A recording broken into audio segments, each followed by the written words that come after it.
please unmute.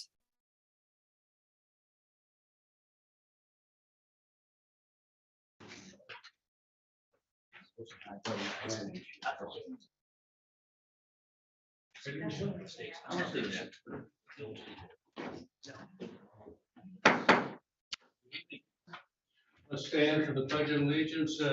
Gwen, will you lead us tonight, please? And a moment of silence, please. I pledge allegiance to the flag of the United States of America and to the republic for which it stands, one nation, under God, indivisible, with liberty and justice for all.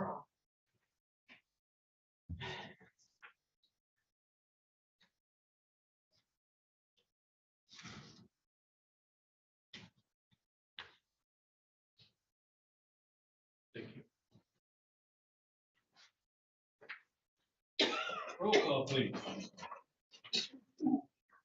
Commissioner Kramer, attending. Commissioner O'Rourke, Here on time. Commissioner Wetzel, Present. Chairman Wetzel, Here. Commissioner Ross, Present. Commissioner Allgaier, Here. Commissioner Lautner. Present. All present. Thank you. Thank you. We now have approval of board minutes. Is there anybody that would like to make a motion to approve any of the board minutes that we received? You all have a packet in front of you.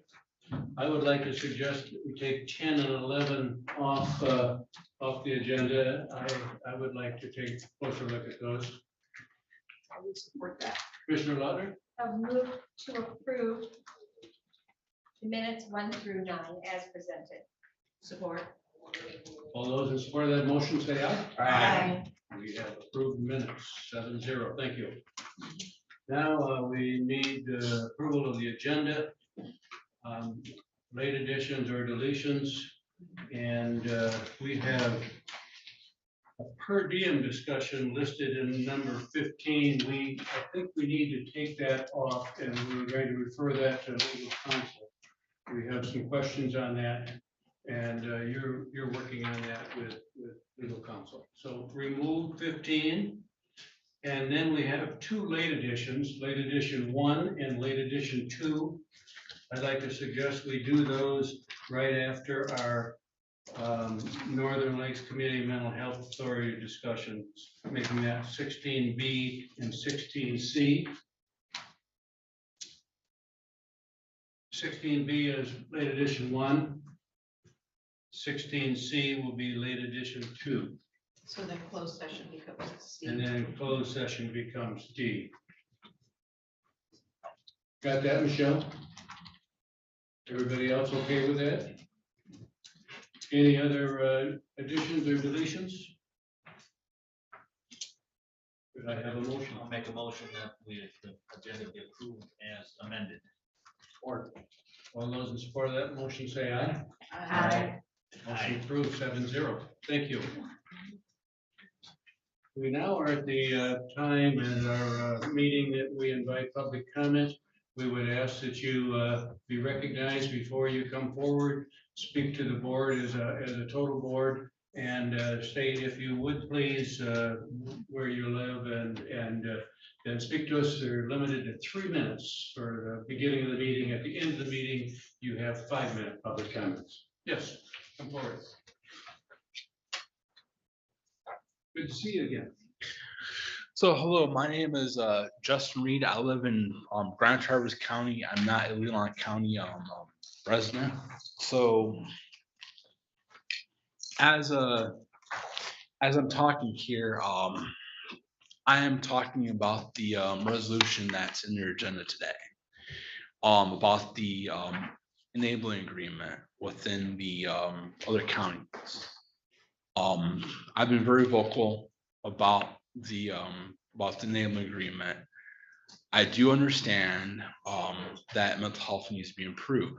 However, Grand Traverse County is underneath the very much assumption that they can go ahead and they can use the Medicaid dollars from CMH and general funds into the county jail. I have been saying this to Nate Auger and Rob Henschel that cannot happen. because that is Michigan Department of Health and Human Services. That is the Medicaid manual. That is governed by the NMRE. The NMRE gets the money from the contract they have with Michigan Department of Health and Human Services. And that contract says that they have to follow what the Michigan Medicaid manual provider says. So that is 19A of the packet that you're getting from me. 19A describes about the incarceration, about how that is underneath Michigan Department of Corrections. And that is not underneath community mental health. And then also F3 on the back side of that talks about the Michigan Medicaid manual and how that has to be followed. And that Michigan Medicaid manual is on the first portion of the pages that I gave you. And it does talk about incarceration is not, Medicaid dollars cannot be used from CMH funds. Seems like that is very much, according to Nate Alger, interpreted, depends on interpretation. I'm pretty much sure that whatever says whatever, if all 6 counties agree, then I'm pretty much sure Michigan Department of Health and Human Services has to have that final blessing. And I'm pretty much sure Michigan Department of Health and Human Services will go ahead and say no to it if that enabling agreement talks about the CMH services in the county jail. Thank you. Your Thank 3 you. minutes is- All right, thank you very much. Yeah. Any other public comment? Bill?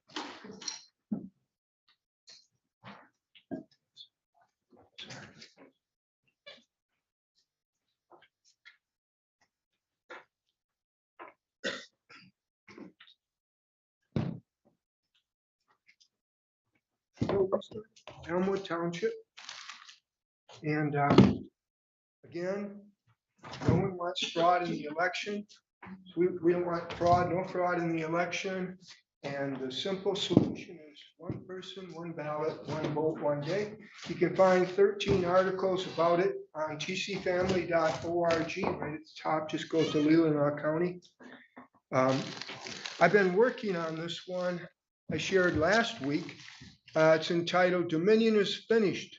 It's a transcription from a 3-hour and 45-minute talk. Demand your county officials watch this. Machine rigging exposed in 90 minutes. Dominion, ES&S Smartmatic, ERIC system, and how to fix it. I'm not done. I got through the transcription, but and I'm about 10 pages out of 35 through the formatting. So anyway, you can watch this. Just go to conservativedaily.com and look for this special. I'm not sure. I think it was like March 31st. It was taped. That's the full one. Anyway, you can see it early if you like. So I've given you a handout here. It's called 2020 Election Statistical Anomalies. Anomalies, like, okay, how'd that happen?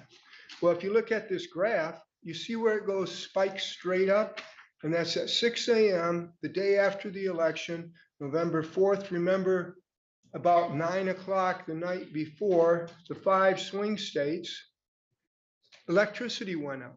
So they could reset those black box machines, which nobody trusts. 57% of the people thought election fraud changed the election in 2020 and the same amount for 2022. Why are we using these black box machines? Well, this article goes on, gives some statistics about it, and I'll finish it at the end. And by the way, too, I've got extra copies of the DVD. Looks at an old Earth or global flood, makes all the difference what you believe in your worldview. If you know we evolved over millions and millions of years, or if we were created within last thousands of years. I've got those for all the county workers, all the educational people in the 8 schools in the county. Okay, well, I've got 15 minutes. This just gives some of the anomalies. I think I'm gonna have to cover them at the end because I'm basically out of time. So thank you very much. Thank you, Bill. Any other public comment? Mr. Murkowski?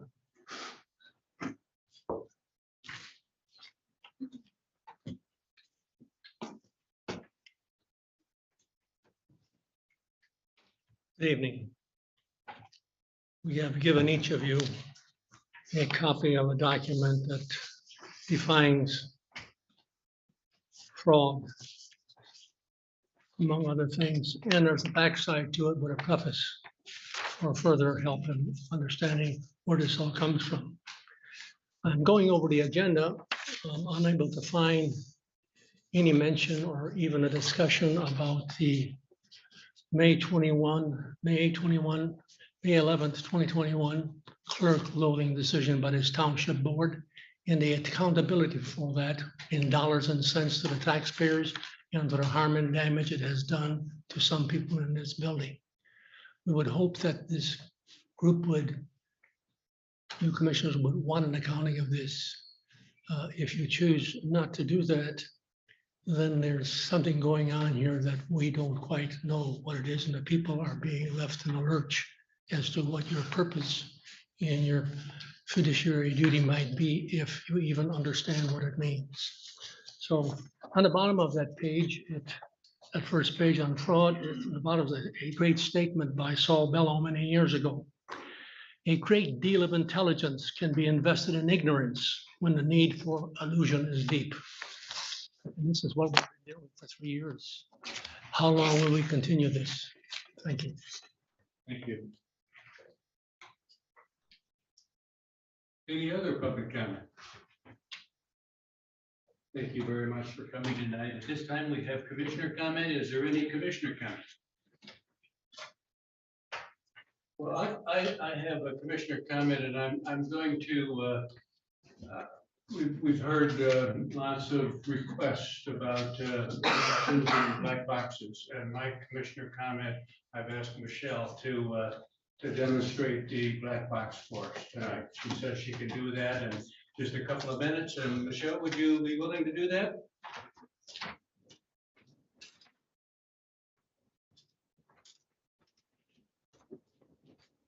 Want to make sure you can see me, and I want to.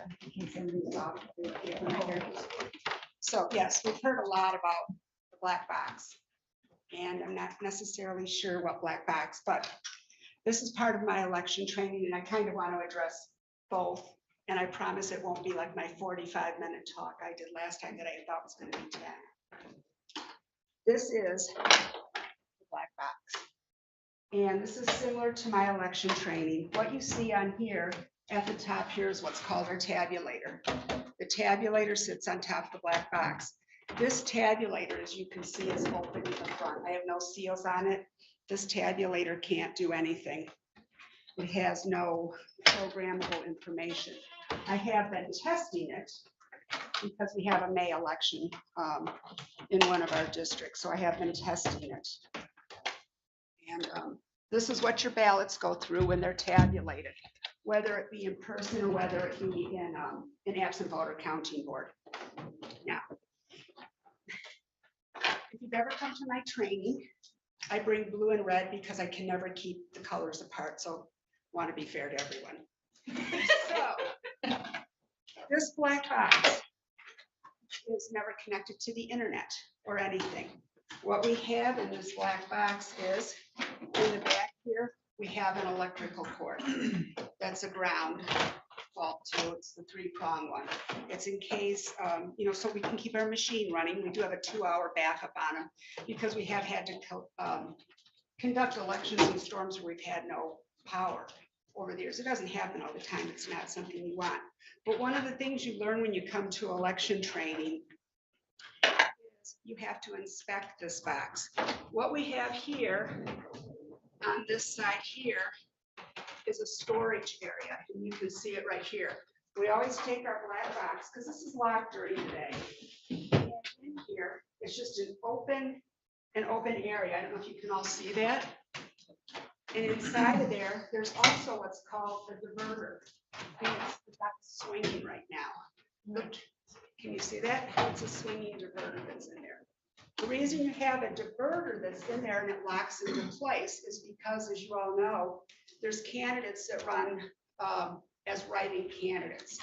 And when a ballot is read, you want it to divert so it's easier at the end of the night to sort those and count out those names. Because when you have a write-in candidate, you have to write all variations of the name. If it's Michelle Crocker running as writing, you're writing Michelle Crocker, M. Crocker, Michelle, Shelley, whatever variations.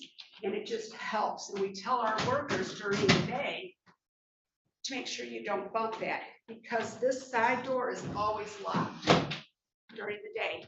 If it's ever unlocked, it's done by a Republican and a Democrat, because you have to have at least one Republican and one Democrat in your precinct. And you tell them, please do not hit the diverter, because it's gonna defeat the purpose, and you're gonna have to look for all those ballots at the end of the night. So before the election, the morning of, when they all get there about 6 in the morning, they open it up. We have also on here in the back, another locked bin, and this is an auxiliary bin with a lock sliding handle. We check that to make sure that there's nothing in here. Now, what might have to go in here, you might say, maybe your machine goes down during the day, you're experiencing a high level of jams, weather. A lot of our precincts aren't air conditioned, so the ballot may swell and it may jam. Also, if you're not paying attention to your diverter, Leelanau Township, perfect example. They had it was classic of how to run a write-in campaign. So many write-ins, it filled the diverter. No one was thinking about it. I didn't train enough. So you want to check that because it was pushing up. So we look for this to make sure that it's empty. We keep it sealed, and we only need it for those rare instances if we have a tabulator problem, or maybe we're processing absent voter ballots during the day and there's a reason that we need a Republican and a Democrat to look at them at the end of the night, then this will be unlocked. So those voters, after they get to this station, we can do the proper thing, they can drop their ballot in here. The stub will be removed for privacy and secrecy. You can never take a ballot to you don't want to be able to match a ballot to a voter. That would this is where your tabulator sits. Here's the little cord that you plug into the back of your tabulator, so the electricity speaks to it. I'm not an electrician, but that's what happens. It slides on here, and when your ballots go through, they go down in here and either go into the bottom if there's no write-ins, or they go in here to the write-ins. So this is the black box. And I also wanted to tell you all that it came up a while ago. We participated in December. I didn't. I was at home sick with COVID. But Jen went up there. 8 of our precincts were selected for a partial statewide recount on proposal 2. So 8 of our 22 participated. And they are hand counted by workers that come in. It was held in Garfield Township. Grand Traverse County, because everyone in the state pretty much was participating. I was hoping to host it out here, but it was just easier for others to get to it. Our numbers were spot on. The number of ballots recorded matched the number in the hand count, matched how many were tabulated. The hand count of the votes cast in the yes/no proposal balanced exactly to what was tabulated. So anyway, that's all I got. Thank you. Short and sweet. Any commissioners have any questions for Michelle? Thank you very much. Okay. Thank you, Michelle. We now are down on our agenda to communications, proclamations, and presentations. And our first agenda item is our 86th district court update.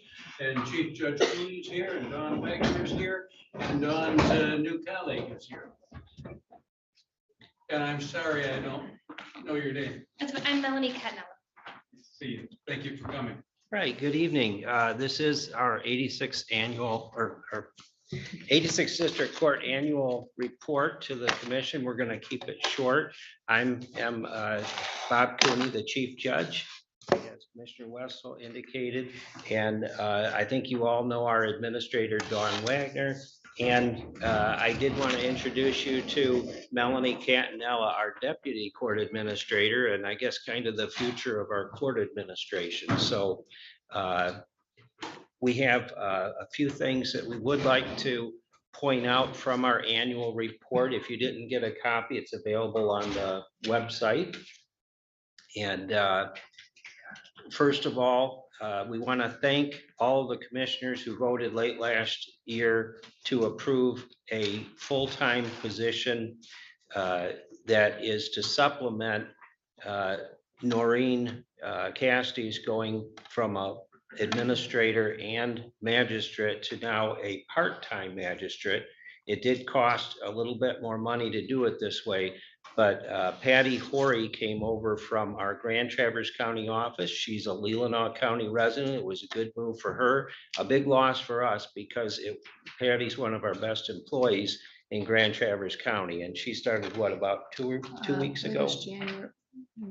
Might have been Just a February couple weeks 21st, ago. I believe, yeah. Yeah. Yeah. it's- Okay, anyway, so the thing is, this is gonna make coverage in the Leelanau County office so much better. If you're not familiar with our office, we have two people, or we have for many years, two people in that office. And if one of them's on vacation, there's only one available. Noreen wanted to go down to part-time. And so that would have left one person in the office. And if they go on vacation, there's nobody there to cover. So this is a huge improvement, and it's going to be, we're really looking ahead to the future by doing that. So we really appreciate the board approving that. I wanted to also mention we've got a few major upgrades to our electronic filing system and court records. We will be transitioning from JMS to JIS, Judicial Management Systems, beginning this spring. And we hope to have that complete early next year. We're also going from our on-base solution, which we paid a lot of money for years ago, to something called M-File and a standard solution. This is our document management system. It's what I look at when I pull up a case. I don't get a folder full of papers. I pull it up on my computer is what I do. And we're going to be transitioning to something the state court administrator's office put out. The best news of all is we're going to do this for free. They want all of the courts in Michigan to be on the same system. The circuit court looked into other solutions, and I'm familiar with a few of those, but they've also decided the standard solution makes the most sense for the counties because it's going to be the cheapest. It's something that we're used to. It's on-base platform with a few changes. We're going to be pulling our hair out a little bit when we make all of these changes, I'm sure, for a few weeks, trying to get used to everything that's changed. But again, the important thing for you to know, it's not going to cost us any additional money. Dawn got confirmation of that not too long ago, including data transfer, which we thought for sure we would be into it for transferring our data over, but that's not the case. I also want to mention that we had a lot of staff losses, at least in Grand Traverse County, over the past couple of years, and that seems to have come to a halt. And I don't think it's because the economy has changed much. I think it's because we were able to, well, the county was able to give our staff a substantial increase. And that's made all the difference, I think, because that's the reason people were leaving to take jobs at what I would consider lesser skilled jobs with better pay. And now we're at least competitive and we're keeping our staff. I want to make sure that I mention we are going to be asking for a full-time probation officer in our new budget year. For those of you who don't know the history, there was a law that came out that made most criminal offenses, non-jailable, non-probationable. Our court reacted by cutting 4 probation officers. So we cut 4 probation officers on our own. It wasn't at the request of the commissioners. I thought it was a little bit drastic at the time, and I advocated to wait it out and see how our numbers came out. As it turns out, we very quickly clawed back 1 position, and now we're asking to have a 2nd position brought back. I want you to think about, when you see this request come through, how many departments voluntarily give up employees. We were looking at the bottom line. We were looking at what sort of revenues we would be generating with fewer persons placed on probation, fewer costs, that sort of thing. And so what we're really doing is asking to bring back an employee that we voluntarily gave up, and we're still down 2 probation officers from where we were at. This is important because you might as well not have a probation program at all. And when we talk about probation, we're talking about rehabilitative measures. We're talking about people convicted of assault charges being put into counseling programs for anger management, people with drug and alcohol problems being put into treatment programs. So those are the sort of things that we monitor on probation to make sure that people are being rehabilitated. If you don't have effective monitoring, you might as well not do it, because otherwise you just keep placing people on probation and hoping that they follow through on their own. I can tell you that doesn't happen most of the time. So we will be making that request, and I hope that you will give us credit for, again, cutting staff when we thought it was important to do so. Dawn is going to give you a few more numbers here, and then if you have any questions, we'd be glad to stick around and answer those. Go ahead, Dawn. The main number that I was told to be cognizant of is the 15-minute mark, so we'll be quick. Did everybody get a chance to take a look at this report? It looks very similar to the years past, and in fact, if you want to see some of the years past, if you go to our website, you can look under About Us, and we have a historical record of all of our annual reports. You can go back and kind of compare how we've been doing. Just a couple of things that I wanted to point out to you is, in the numbers, I mean, numbers can really tell you whatever you want them to tell you. I mean, if you know, if you're into data, but as far as Leelanau County, everything's kind of holding the same, except we've had in 2022, the felony case filing, new case filings went up quite a bit. You can see that in 2022, we had 45 felony case filings versus 22 in 2021. So that's quite a substantial increase. The misdemeanor case filings for Leelanau County has been holding right about the same. 2022, it was 224, and in 2021, it was 227, and very similar in 20 and 19 as well. Civil infraction, that's, you know, a lot of the revenue that is generated in the courts, it comes from civil infractions, and those are down substantially as well in 2022. Small claims cases were up, and landlord tenant cases were kind of holding their own, and general civil went down quite a bit. With post judgment filings, those are filings where people are asking for garnishments and other ways of getting money from cases that were owed to them, and those were actually up quite a bit. You can see that the numbers in 2022 are about, I think they were 2018, they're about the same as they were in 2018, so they were up quite a bit. Other than that, the only other thing that I wanted to point out in that I wanted to support what Judge Cooney said regarding our probation officers. If you look at the numbers, again, numbers, you can make them say whatever you want them to say. You'll see that our probation caseloads, the numbers themselves are down. Absolutely, they're down. But if you look at, for example, the pre-sentence investigation reports that were ordered in 2022 versus the other previous years, you can see that they're substantially up. So a probation officer doesn't just monitor a case after a defendant has been sentenced. They're also doing things pre sentencing, the pre-sentence investigation reports that the judges use to see whether or not somebody even warrants probation. Those are pretty time consuming and they fill up a lot of the probation officer's time. And so when you look at these numbers, and we're more than happy to come back and have a really thorough in-depth discussion about what our probation officers do. So I just want to say, when you look at these numbers, keep in mind that it's more than just what's on this paper. And we're again, happy to come back and talk to you about that. And I think I'm going to stop here because we want to be mindful of the 15 minutes. If you have any questions. Questions for the judge or for Juan or Connie? Yes, Melinda.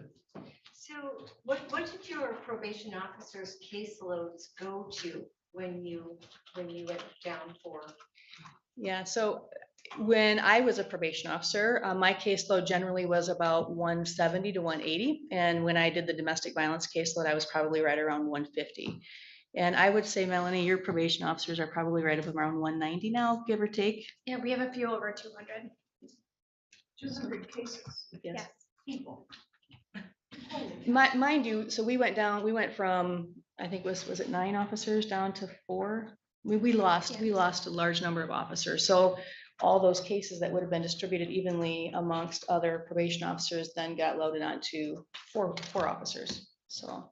Still looking at an average of 90 or 100 cases even before then you lost. I'm sorry? You were looking at an average of 90 or 100 cases per probation officer when you were up at that 9. Yeah, well, no, it was an average. My average, and I was a probation officer when we were fully staffed, I was at about 180 usually. So it's the numbers of probationers on probation have gone down, but the number of cases that a probation officer is remaining the same or higher because of the fewer officers to take those cases. So your cases do go down. I didn't expect that. Or is that the 17-year-old threshold change that? And we thought, when we were looking at reducing, we were trying to be mindful of the budget. We were trying to be good stewards of the money, and we took a guess that the caseloads would go down, and they have, but just not as much as we thought they were going to go down. And the cases that are on probation now, they are the more serious cases, because if it's not serious, we're not placing someone on probation anymore. We were surprised by just how many cases we still have on probation, because when you look at all the details, it makes sense. So what that means is the probation officers, these are the cases where it's not a non-reporting probation. They're actually meeting with the person at least once a month, sometimes more. They're getting emails all the time back and forth from the folks who are on their probation. They're having to bring probation violations when that's appropriate.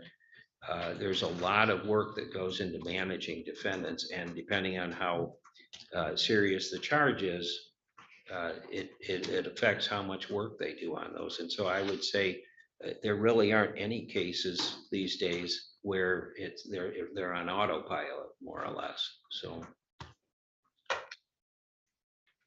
Question? Yes. I have to say that one of my careers, I was a therapist, and I worked in drug treatment center. And if you're handling that many people, yes, you need more help, because the attention and the time that you can give them at this point in their lives. We've had that discussion. Thank you. We've had that discussion about how our monitoring has changed from being more proactive to now we're just reactive and we're just getting the cases through. And that's not where we want to be, I don't think. That's not good. So thank you for what you do. Thank you. And I support you being able to do it well. I appreciate your comment. I didn't realize that you used to be a counselor. So. Commissioner Lyle. One more quick question. Do you think you will have any difficulty finding someone to fill those positions? I mean, we've heard that there's some shortages in some areas in those fields. I think that in my experience, the compliance, the probation, the community corrections officers positions are way easier to fill than an office specialist position or another clerical position. It's a little bit better pay, for this area. Provided us with a chart with new case filings for felonies, and it went up considerably. Yeah. For the county. Could you characterize the kind of felonies those were, and could you explain why we quadrupled? I only see the data. I don't see the types of cases, but the judge sees them every day. I would say drug cases in particular, we have so many meth cases anymore, it's unreal. In fact, some of these misdemeanor cases we're getting now, the prosecutor is pleading what used to be treated as a felony, possession of methamphetamine. They're reducing it to a 1-year misdemeanor. And so now we're dealing with those cases in the district court. Thank you. Any other questions? Thank you very much for coming. Thank you for your time. Thank you. We appreciate it. And Ms. Allen, you're going to introduce our next presenter. Yes, I'd like to welcome Steve Curry, the Executive Director for the Michigan Association of Counties, which is the acronym MAC. And so welcome, Steve. Thank you. Thanks for having me. Don't worry, I didn't grab water because I'm going to be long-winded. I'll be brief. I do have some slides that I passed along. We won't go through the slides. I'll kind of speak to them and feel free to interrupt me as I go through them if you're more comfortable with that, or if you have questions at the end, I'm fine with that too. But one of my roles as executive director is to try to get out to as many county board meetings a year as possible. I usually try to get to about 40, half the counties a year. So it's quite a task, but I do enjoy getting out and seeing all the counties across the state. So first and foremost, it is our 125th anniversary. We're appreciative of the resolution that you folks passed in support of that. We're one of the oldest local government organizations and one of the oldest associations in the state, and we'll be celebrating that throughout the year. So you'll hear a lot of that. Of course, we're known for our advocacy primarily, but we also provide various educational opportunities and services through our association. I'll talk a little bit more about our conferences here in a bit. Our current leadership is made up of Stan Ponstein, who's a Kent County Commissioner. He is our president. Jim Story from Allegan County is our first vice president, and we'll be electing a second vice president at the upcoming conference. We lost our other second vice president at the election. Our board is made up of 16 county commissioners. At this conference, we'll be electing 5 new board members. For your region, there are actually 5 people running for that open board seat. So it'll be a busy conference with elections. Those folks are all listed on our website. Our board typically meets at least 4 times a year at each of our conferences and 2 other times. And as I mentioned, we typically have elections at our annual conference, but due to this past election and some vacancies on our board, we will be having an election at our legislative conference and our annual conference. We have various internal committees that are kind of give our legislative staff marching orders. You know, they kind of set our policy, our platforms. Commissioner Algier sits on our environmental committee. We're appreciative of that. If you folks want to sit on our committees, you can fill out an application online. You don't have to come to Lansing. It can all be done remotely. We had that availability prior to COVID as well. Moving on to some of our legislative priorities for this session. First on that list is Open Meetings Act. Prior to COVID, county commissioners could vote and participate in county board meetings remotely. The local government, the county board could set guide rails on that. We're trying to get back to that. Right now, you can't participate remotely. You can participate remotely, you can't vote remotely. We want to get back to that to allow that flexibility. Then if the county board wants to put guide rails on that, like certain number of meetings, restricted to certain reasons, things like that, we fully support those local options. So we're working on that. I don't think the legislation has been introduced yet, but it will be introduced fairly shortly. Creating fair and revenue sharing system for counties. As you folks know, counties only get statutory revenue sharing. We do not get constitutional as CVTs, cities, villages, and townships do. So those funds can be appropriated away each year. Now, the past 5-6 years, we've been very fortunate to get some very small increases, but increases in county revenue sharing, because I remember the days when we were getting 10%, 20% cuts in county revenue sharing. Incidentally, in this budget, there is a 17% increase in county revenue sharing in the governor's recommendation at this point. 7% of that would be devoted towards public safety wages, increases in public safety wages, so for your sheriffs. To be honest, though, with the way the legislature has been appropriating funds, let's say in the beginning of the session, I don't foresee that number sticking. We've already heard budgets are going to have to be cut. So as they work through the budgetary process in the legislature, we do expect some cuts. So I don't know if we'll be able to keep that 17% in there. So we'll see as it works through. But what we're trying to do separate from that, through some different policies, create a virtual lockbox for revenue sharing dollars. So the fund, the revenue sharing trust fund would be funded through a percentage of the sales tax. So it'd be a little more reflective of the economy, which would be different from right now. Is the revenue sharing that we get is an old formula. No one really knows how it works. It's kind of a set dollar amount that's so many years old that no one knows. And then they just kind of say, hey, you're fully funded, or we've given you an increase based on that formula. We don't so much want to change the distribution of counties within that revenue sharing, but we would like to see a percentage of the sales tax to fund that fund. That way, as the economy grows, or if we're having a great year, we would share in that with the state revenue sharing. If it were to go down, we would share in that loss as well. So we feel like that's a little more reflective. As you know, property taxes is the other primary way counties are funded. Those are capped. You know, even if your property taxes are growing, they are capped, and it's not as reflective of the economy as maybe something like we're trying to do. So those bills have been introduced in the Senate. You have those Senate bill numbers. They were introduced by former MAC board chair Veronica Kleinfeld, who's now in the Senate. So there is a work group next week on that. We're working with the cities, villages, and townships on that. They have their own version of the bill, which is a little different than ours. The main difference being we want that fund distributed 50-50, 50% to counties, 50% to CVTs. They would like to see it 53% to CVTs, 47% to counties, which is actually how, if you look at the total statutory revenue sharing dollars, how that percentage distribution looks now. We feel like there should be parity there because we're all serving the same population, and we actually have more mandated services than they do. So stay tuned on that. Ensuring fund over, yeah. I know you're concerned about our time and you're rolling on pretty fast. What is CDT? Cities, villages, and townships. And they get constitutional revenue sharing and statutory. We just get statutory revenue sharing. Gotcha. So constitutional is guaranteed. It's set in the Michigan Constitution. So cities, villages, and townships get a constitutional sharing. Right. But not counties. Correct. Yep. Look at that. Long time ago, for my time. And it would take a constitutional convention to get that changed now, so. Okay. So this would be a virtual lockbox. So this fund would be funded by a percentage of sales tax. It would be more difficult for the legislature to appropriate those funds away. Not foolproof, but more difficult. And how will you decide on the formula to determine the difference between Wayne County, say, and Leelanau County and our So we wouldn't change how the percentage of revenue sharing is distributed now. So, you know, your statutory piece of the total revenue sharing percentage, we would keep that the same. We don't want to change how it's, yeah. Any other questions on that? Glad there's questions on that. That's a really important piece of policy we're working on right now. Next, enacting funding reforms for local courts. So many years ago, there was a court case that prohibited the courts to charge fees to those who use the court system. We acted very quickly because that was about a $46 million hit to counties across the state, because we do fund courts at that level across the state.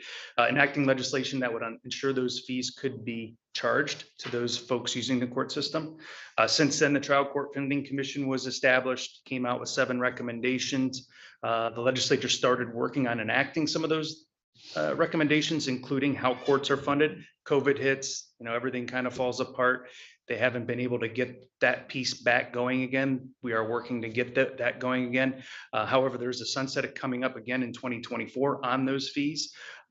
We are working with legislators to adopt the Trial Court Funding Commission's recommendations on how courts are funded. The primary component of that is, you know, there's a concern that judges assigning fees to those who use the court system benefiting their courts. You know, is that the right way to fund the court system? So that the Trial Court Funding Commission recommended the trial court fund, distributing funds based on various things, but caseload, things like that. So it's a little more equitable way to fund courts. Should that not get done, we'll again work to get the sunset extended so that, you know, counties aren't on the hook for about $46 million statewide. Increasing resources for juvenile justice. I don't need to spend a lot of time on this because I know you folks know this very well as you're trying to get a regional facility up here, which is greatly needed. I mean, the need is great across the state. We're glad to see you folks working on something up here because there is really nothing north of Midland.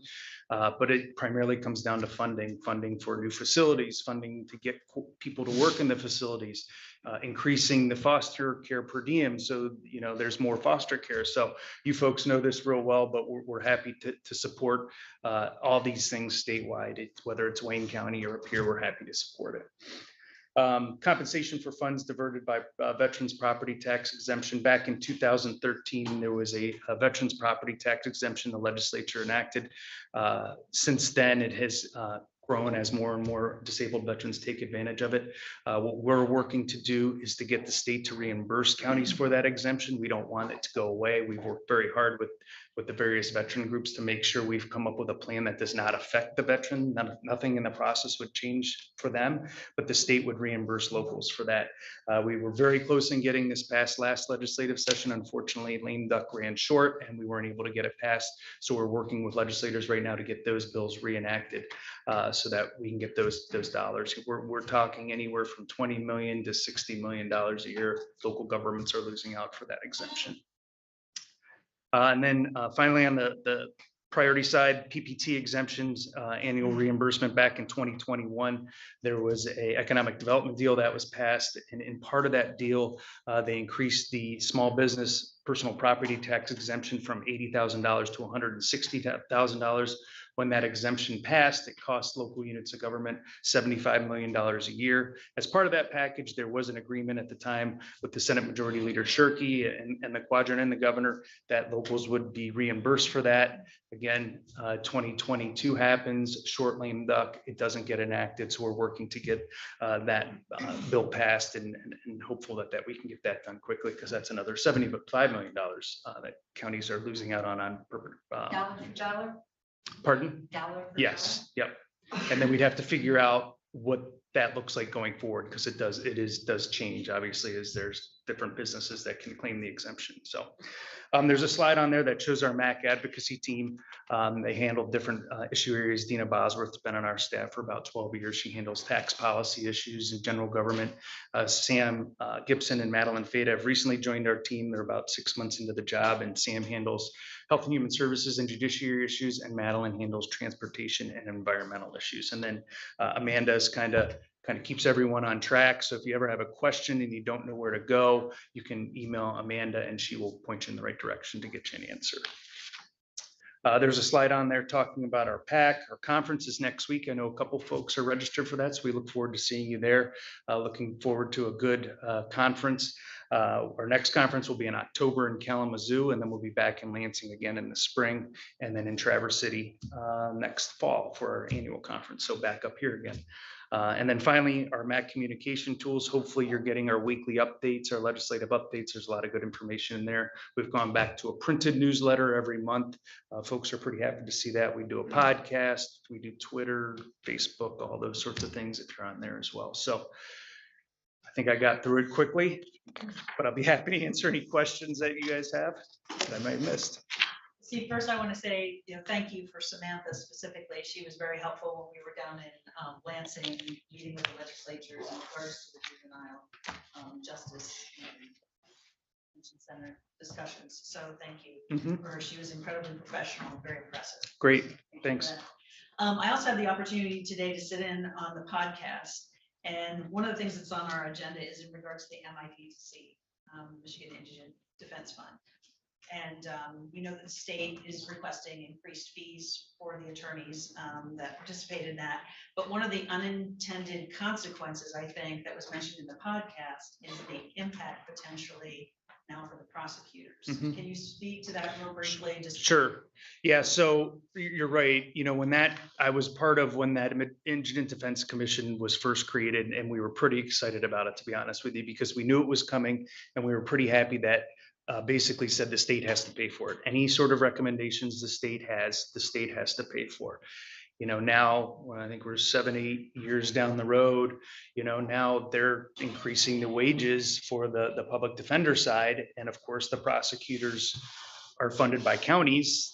The public defender side's funded by the state. There's very pocketbooks there, of course, right? So, yeah, an unintended consequence was now we're caseload has gone up for prosecutors. They're, moving on to where they can make more money. And we're working with the PM Prosecuting Association of Michigan on getting some increased funding from the state. They're asked to, right now is about $220 million for prosecutors' wages to get them kind of equal up based on that newest recommendation. So they are asking for that through the budgetary process. We'll see how it goes, but something's going to have to be done for equity there, on both sides. Mhm. Other questions for Steve? Thank you very much. Thanks. Thank you for the information. Thanks for making the trek. Yep, no problem.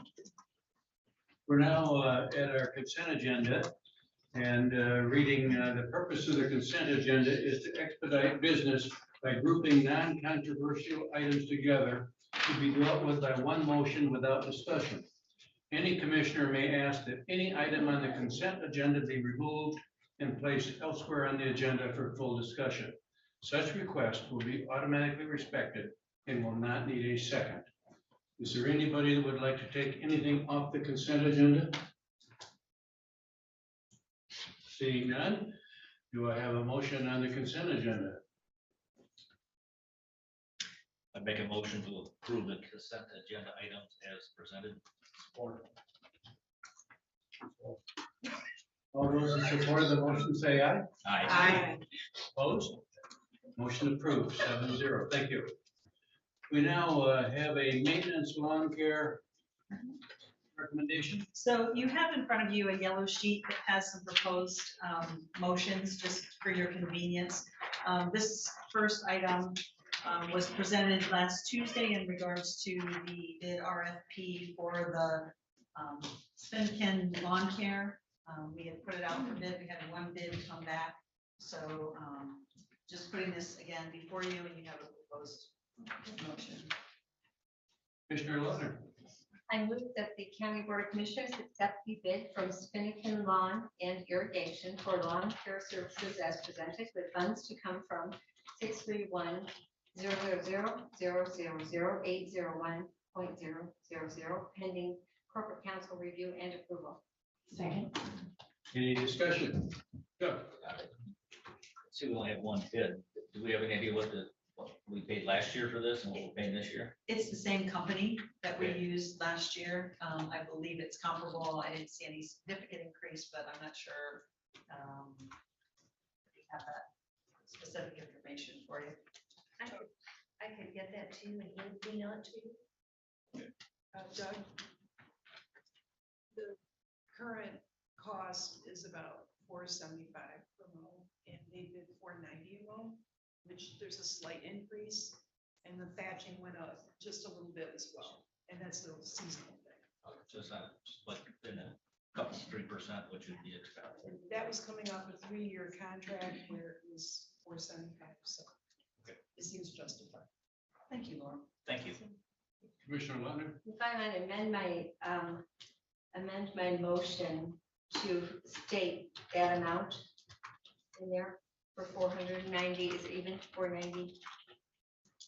It's just, we have no idea how many mows they're gonna do a season. So Per. per mow. Yes. So we would amend the motion, accept and then fill in the blank there right before bid. So put the dollar amount there per mow bid. 490 per month. Yeah. Got that, Michelle? Could you just the second support that? Who was my second? Commissioner. Any further Yeah, discussion? I support. I'm in full support. Any further discussion? All those in support of the motion say aye. Aye. Opposed? Motion approved 7-0. Thank you. We now have, is Cameron on, You should be on screen.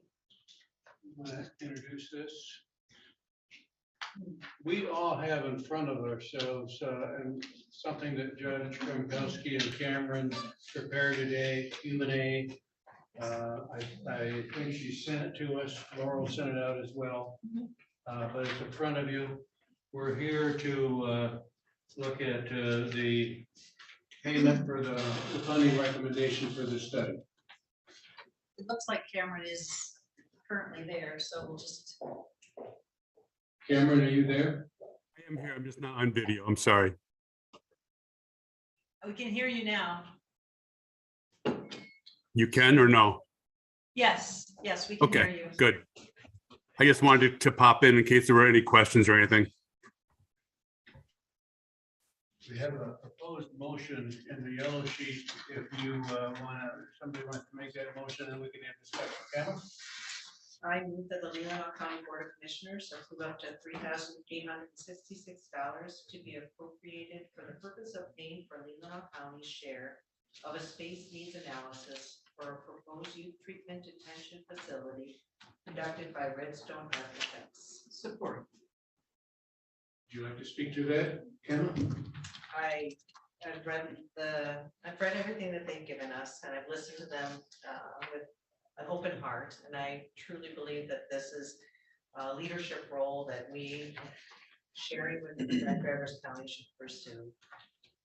I think we need to trust these dedicated public servants and let them gather more information for us to make the best decision possible. Any other questions or comments?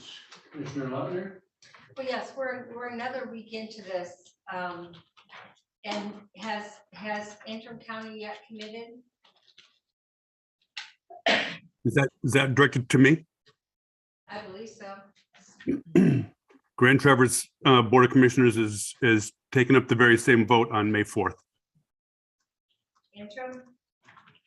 Antrim County, have they committed? No, Will they be voting on it, or are they not going to vote on it? I don't know the answer to that yet. Commissioner O'Rourke? Well, this says it's contingent on Grand Traverse County, so it's gonna be just Grand Traverse County and us, not including Antrim, is that correct, for the study? Cameron? The amount that we're asked for is the amount that would be Leelanau's portion if it was just Grand Traverse and Leelanau. The amount that's being requested would drop by about $700 if Antrim were to get on board. Is there a chance, what? Go ahead, sorry. And before, is there anybody that hasn't asked a question that would like to? You're on. I haven't asked a question. You did. I did. I'm You're surprised good. when you're having fun. So if Antrim did come on board, we could possibly, I think we should say to them, you owe us $700, but let's hope they would make everyone whole if they do decide to come on board. But at this point, I think this is an important step. We certainly have the need in northern Michigan for a treatment facility, and we have excellent people going after this grant, and if we're lucky to get the money, planning the facility. Anybody else have a question? Jim? What is our commitment to this if we go ahead with this? I mean, are we committing ourselves? I mean, I read everything, and I think the judge was worried about item 13, why we should be involved, et cetera.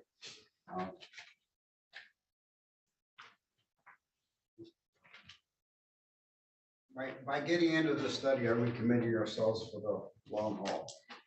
I'm going to try to answer that because I asked that question, and then Cameron, if I answer it wrong, you tell me, but we are only committing ourselves for the preliminary space study, which we have been told ensures our chances of getting some state funding. We are committing nothing beyond at the max 3866. It might be less depending on Antrim County. Thank you. Is that correct, Cameron? That sounds correct to me. Yes, Commissioner Lautner. I guess my concern is, I still have a concern that this is only the 3 counties. And I understand it's that court, but it sure seems to me like there could be a collaborative of 2 courts. And do all these upfront court costs collaboratively from the very beginning, rather than just us 3 counties. And I still have some of those very same concerns that I expressed last week.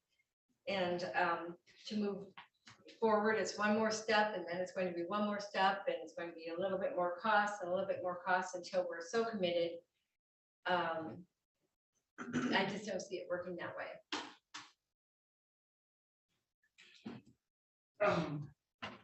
Cameron, do you want to respond to that?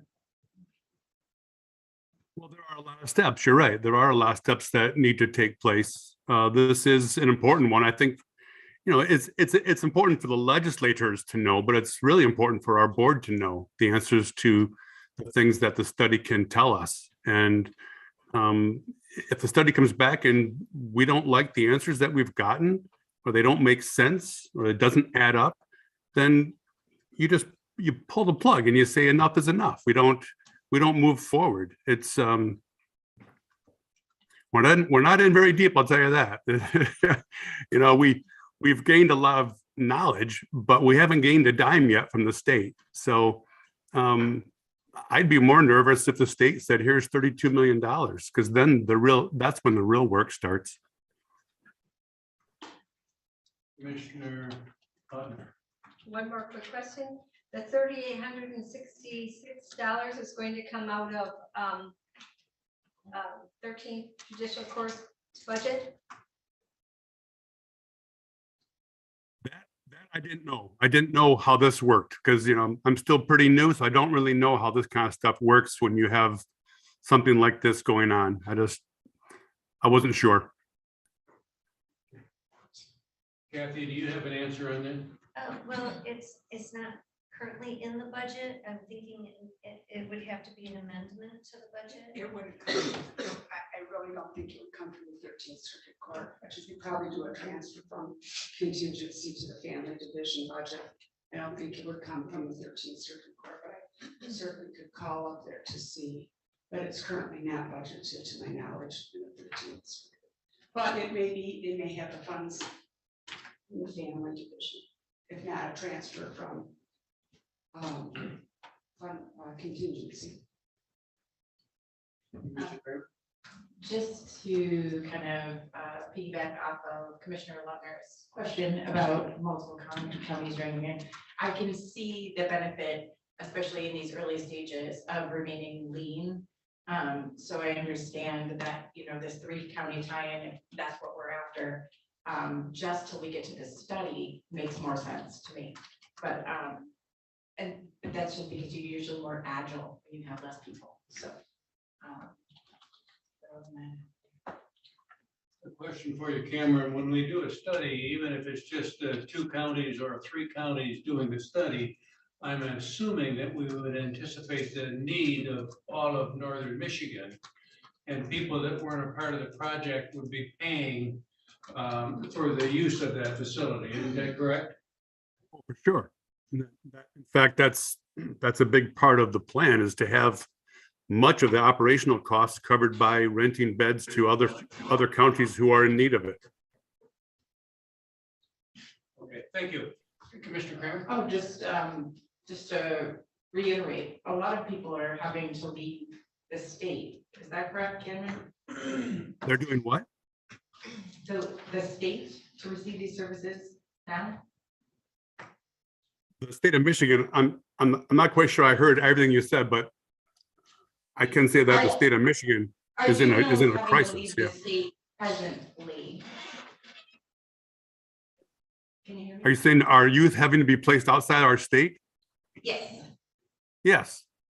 Yeah. That's not even uncommon anymore. It used to be uncommon, but it's not uncommon in Michigan anymore. Okay, we're ready, Commissioner Rourke. I think the study would be a good thing right now. Item number 12 at the very last, we're talking about $150,000 a month coming in for per diem. And the last statement, this would go a long way to offset operational costs. It doesn't say pay for the operational cost, it says offset. We gotta walk in this very, very cautiously. Okay, it's needed, but we have to be very careful. We have a motion on the Commissioner Lautner. I think you asked a very good question, and I'm not quite sure that the answer perhaps to the question that you may have perhaps asked.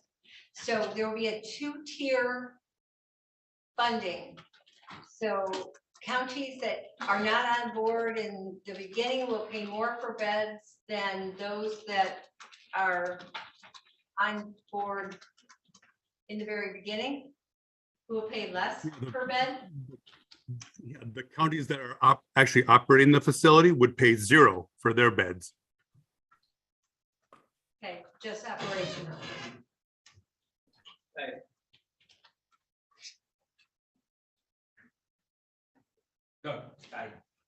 I don't think you could, I mean, you have the operational cost, you wouldn't get a per diem, but it wouldn't be $0. You'd have whatever your operational costs were, so. We've already been told we at least, I guess, of 70,000 a year to operate it, so clearly, so 70,000 unlimited beds. I don't know. We have a motion on the floor to pay at the max $3,866 to do a study. Is there anybody who would like to speak to that motion? Okay, let's do a roll call vote on this, Michelle. Commissioner Ross, Yes. Commissioner Wessel, Yes. Commissioner Algar, Yes. Commissioner Kramer, Yes. Commissioner Lautner, No. Commissioner O'Rourke, Yes. Commissioner Rexroad, No. 5-2. Motion approved 5-2. Thank you very much. Thank you, Cameron, and we'll. Thanks. Have a good evening. More details. Thank you. Hope you feel better. I would like Thank to you. say, for the benefit of our audience, that presently we're spending $10,000 a month to send one of our juveniles out of state. If our operational costs are $70,000 a year, we get covered for that very, very. Thank you. Our next agenda item, we have our drain commissioner and our drain commissioner's attorney. Thank you very much, Brian, for coming. Engineer. Engineer. We have a request for upfront payment of Lake Bluffs Grading District. And I would remind us all that we did get a recommendation from our treasurer on this at the last meeting. Could you summarize that? Oh, is that right there? Okay. So actually, the recommendation is to move forward with the request for upfront payment.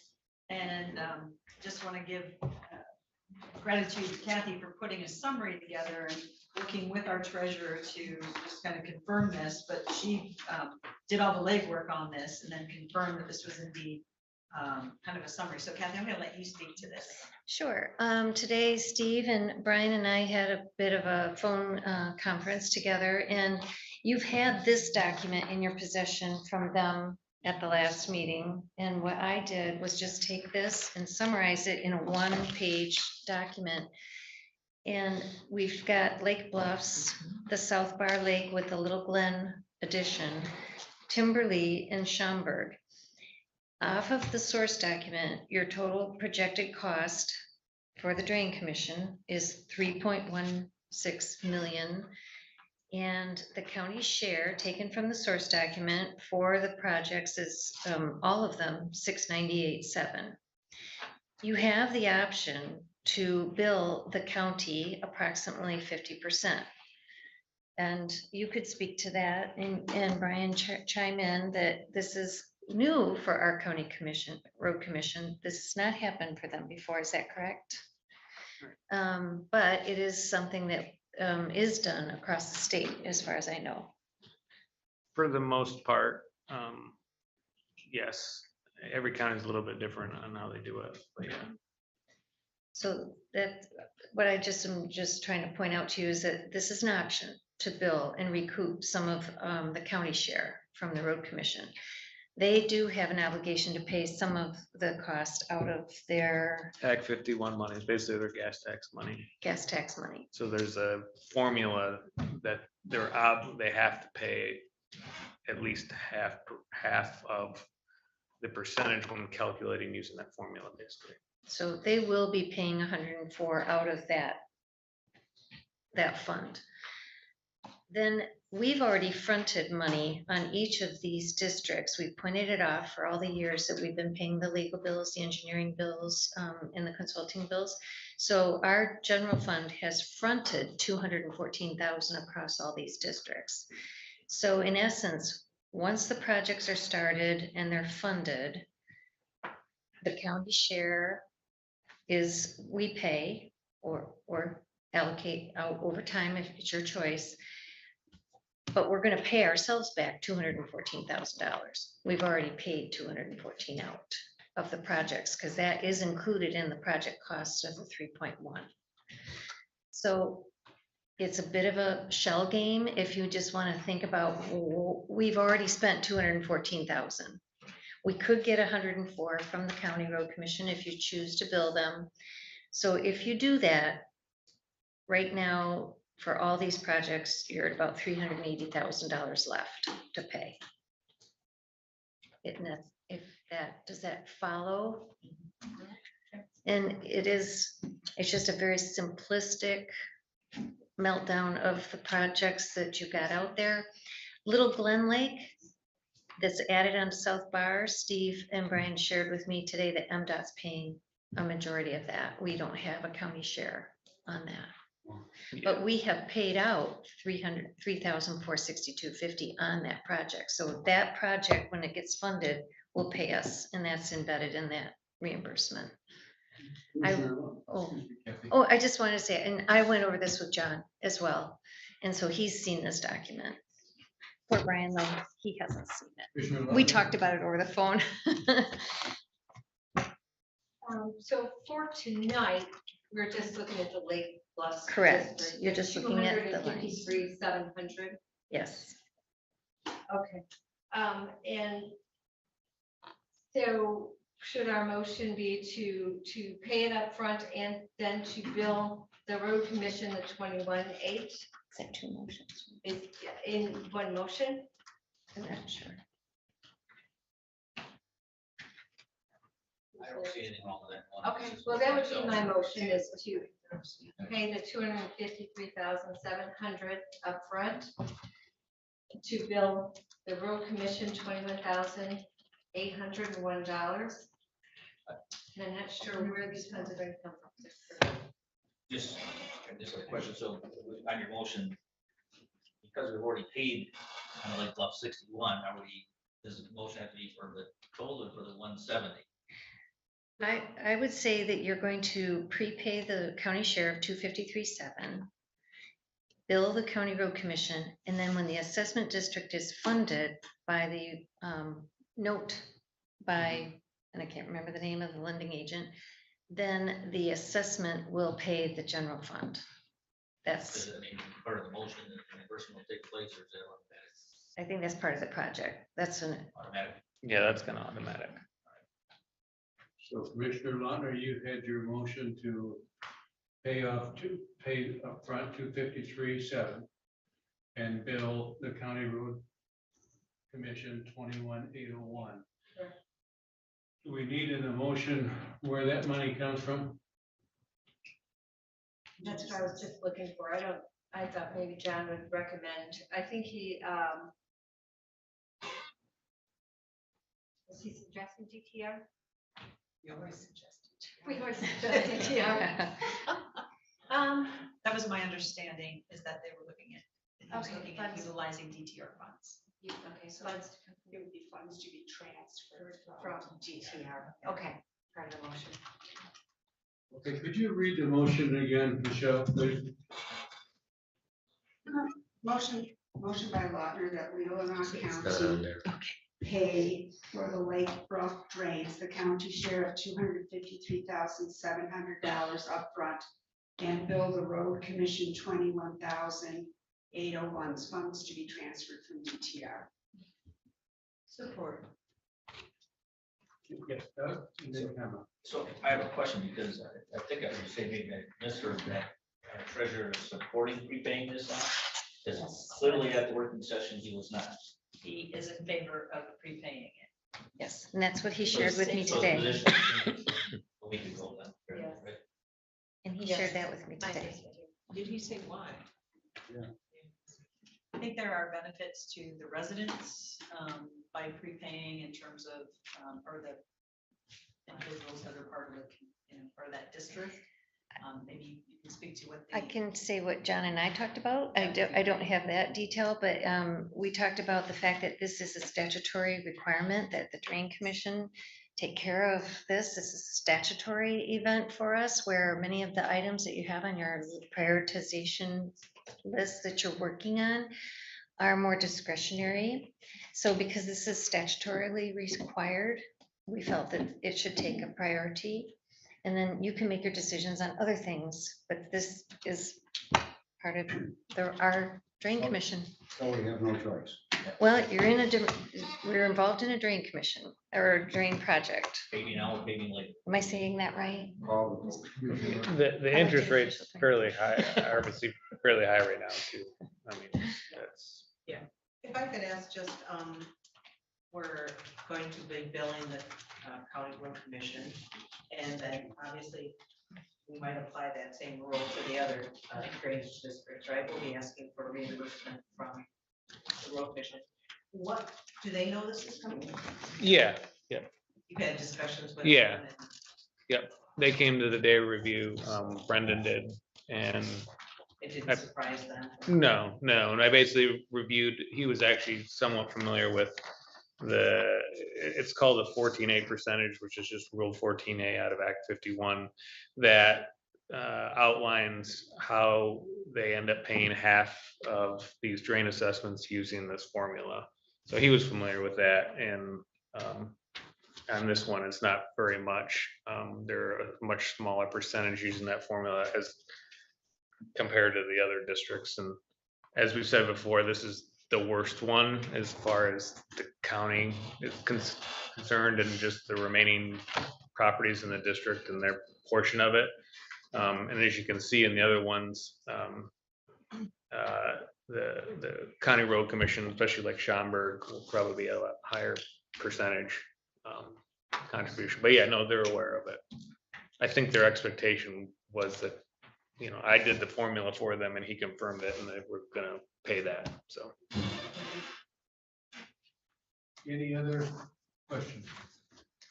Okay, we have a motion on the floor. All those in support of the motion say aye. Aye. Opposed? Motion approved 7-0. Thank you very much. Thank you much. Thank you, Kathy, as well. Thank you very much.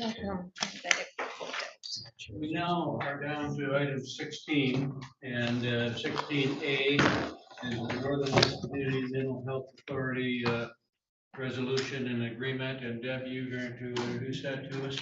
So when we first brought this to you last Tuesday, the agreement was dated April 5th, and there have been 2 edits in terms of updates to the agreement since then. So they're both very minimal, but let me share those with you.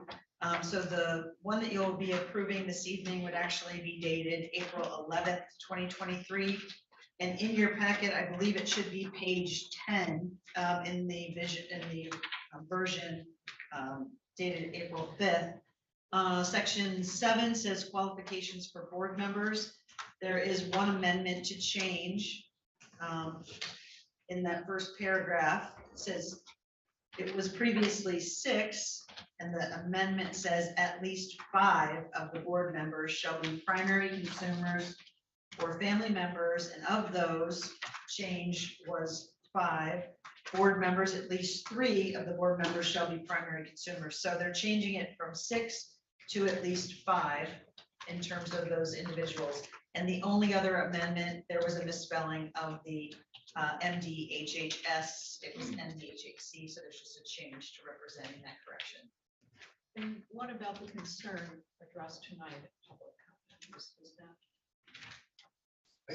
I can speak to that. Justin was a board member on the Northern Mixed Community Event Health. And he was one of the consumers on the board. And he was disagreeing with some of the way that the Medicare funds were being, Medicaid funds were being spent. He has addressed the Northern Lakes Community Mental Health Board, and I think he has also addressed the Grand Traverse County Board. I told him I would take his concern to the board meeting in Traverse City on Thursday. So, They're unrelated to the enabling agreement. They're really operational. So if I could suggest, with the motions, proposed motions that Michelle had provided, I would say that perhaps after the word agreement, we put dated April 11th, 2023. Might be a suggestion. Commissioner Ogata? I would move that the Leelanau County Board of Commissioners support the updated resolution and agreement dated April 11, 2023 by and between Crawford, Grand Traverse, Leelanau, Missaukee, Roscommon, and Wexford counties for the oversight of Northern Lakes Community Mental Health Authority pending council review and approval. Any discussion? This is a resolution, I believe, Michelle, Jen, we need a roll call vote.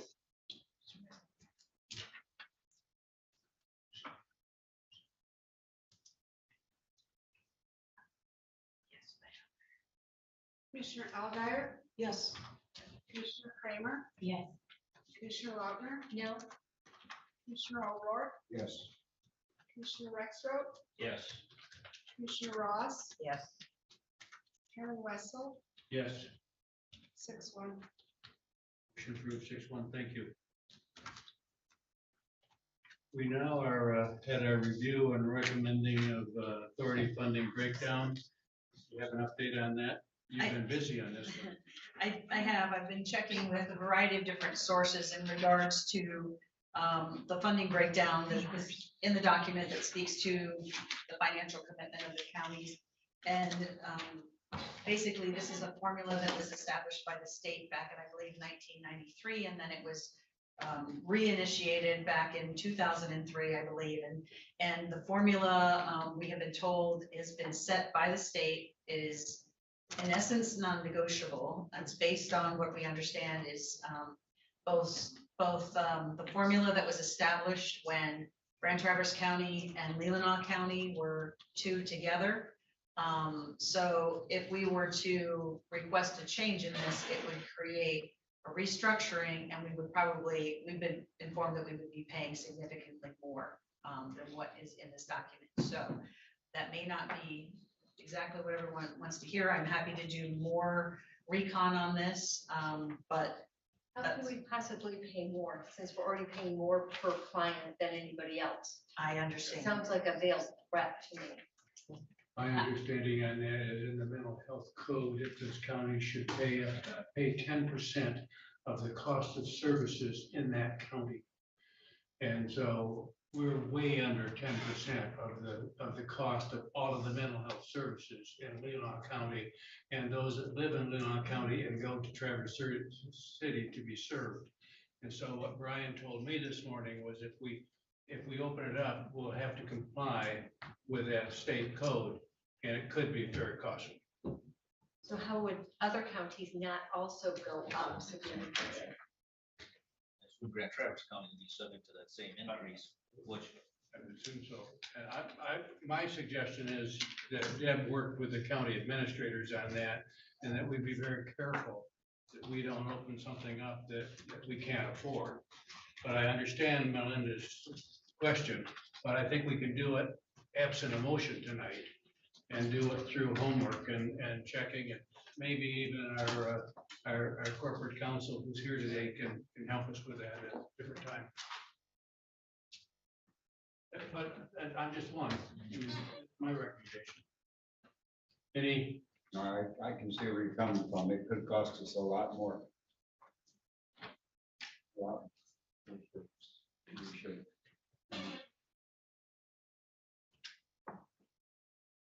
Doug? But I agree with Commissioner Lautner's assessment there. I think it's worth looking further because it's one thing to tell us we would go up more. But I assume if everyone up more, who knows how the cost sharing ratio would end up? That wouldn't be a single ended thing. Leelanau County would be the only one that ends up at 5, I assume. So I'd like to see a better analyzed how that all would work out, because I think it's a legitimate question. Doesn't, and I agree with your the idea of like, let's continue looking a little further without stepping into something we don't want to step into, but I think we need to dig into it a little deeper than just someone telling us. I don't disagree with them, but I'd like to have some more facts in front of me. Could we, are we comfortable with asking the administrator to do that and bring it back to us in a timely fashion? Yeah. Maybe Involving council as well. Yes. involving corporate counsel, yes. Thank you. So, is there a motion? I don't think we need one. No, I don't think so. But it's on the list as an action item, so somebody has to be invited to make a motion if they have one. Thank you. We now, Okay, now at the point, I move that, look, No, I think we have. do we have one left? oh, we have 16B and B and 16C C, that yeah, B are and C, late addition. yeah, Yes, yeah. I'm sorry. Yeah. I'm sorry. We have in front of us late edition 1 and late edition 2. And both of those, yeah. Sure. So late edition 1 is just a follow-up to the presentation that we received from the Leelanau County Substance Abuse Prevention Coalition in terms of their support for their efforts. And in the past, the county has allocated funds for them to utilize. And previously, they have used some of those funds to support the school prom projects, which are traditionally, ways to keep, I think, our teens safe, for those events. I don't, Audrey is here with us this evening. I don't know if she wants to speak to perhaps the way that these funds will be utilized this year and what's planned, but it might be helpful for the board to know. Sure. Hello, everybody. Long time no see. Yes, so prom, I think everyone has a memory of prom, fond or not, I'm not sure. Distant memory. But it certainly is a really important event for our teens, and it's also extremely chaperoned, and an opportunity for parents to be involved. So it's a great kind of natural alternative activity that's built into school already. Leelanau County has historically done an all-county prom. I went to an all-county prom in Leelanau County a little while ago. And it was interrupted during the pandemic. And I think this is the first year that it's come back. I believe some of the schools are still doing their own separate prom, but at least majority of the schools are having prom this Saturday. So I know that the funds are typically used for things like snacks and waters, things that happen or exist at prom to keep kids energized and there throughout the night, as well as goes towards decorations and just helps make it an event that year over year kids want to attend and go to. Yeah, so I know that it was appreciated last year and we have been approached with the same request this year. Mr. Lutler? Yeah, so it's a countywide prom for how many of those schools? With the exception of St. Mary's, I believe. It's so Glen Lake and Leelanau School. So Glen Lake, Leland, Northport, and Suttons Bay are all together. Leelanau School, St. Mary's, and TC West we've included for our Leelanau County teens that attend TC West are all separate. So 4 of the 3 are together. 4 of the 7 are together. Give the countywide, the 4 schools, $4,000? Correct. 1,000 to represent each school. Do they generally use that much money? Are they paying for a DJ or what? DJ is included. Yes, they did utilize it all last year. I don't know the specifics of what it goes towards. We don't receive a budget from them for it, but it's typically decorations, DJ. In the past couple of years, we've provided transportation. I don't think they're doing that this year, but Do the rental in the hall probably. Commissioner O'Gara. I would move that the County Board of Commissioners approve the request of the Leelanau County Substance Abuse Prevention Coalition to provide a $1,000 stipend to each school to assist with their respective senior proms as presented. Funds to come from 101, 100, 101, 967, 019. Support. Further discussion. Doug? What is that fund? So as I understand, that fund was established as part of the county's budget to be able to allocate up to $30,000 for this project. Part of the rationale was funds from the opioid settlement discussion. So, and I believe we received over $80,000 to date from the opioid distribution. Those opioid, they're directed towards certain things, only can be used in certain ways anyway. Prevention, treatment, And this is an appropriate, activities. this is appropriate use of those. I have a question. Are you going to be there? yes, Becca and I will both be there this weekend. And you could probably go and help chaperone if you got free time. They won't. Jamie? They don't like break. My concern is that I'm just gonna share it openly. I think this is a great use of funds, but I think that making sure that the occasion is branded or have some tie to the bigger cause is super important. So I won't outline what that should be, but I think that you should make an effort and make sure you take some of that cost and direct it towards that. Wonderful, thank you. It's a great recommendation. Commissioner Lutner, do you get your question answered to your satisfaction? I got my question answered. Any other Leave questions? it at that. Okay, let's vote on that motion. All those in favor of the motion, say aye. Aye. Opposed, same. Motion approved, 7-0. Thank you. Thank you. Thank you. We now are down to late edition item number 2. Correct. So late edition number 2 is in regards to a request for the board to authorize the county administrator to move forward with an offer of employment to interim finance director Kathy Harsfeld for the recently approved position of assistant finance director. With the consent agenda, you approved the creation of that position, which now allows me the opportunity to then extend an offer based on an application that has been received.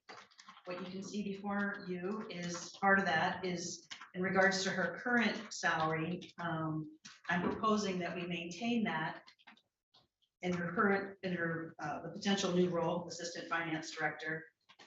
Even though this is higher than what the highest end of that position was stated as, and the justification for that is because she is returning as a individual who has retired from the county, she's no longer eligible for retirement benefits. And we heard earlier what that percentage was approximately when the ladies were giving their kind of description in terms of how retirement is figured for the budget perspective. And this increase is pretty much spot on in that 8% for the salary adjustment. So that is the justification to maintain the current salary.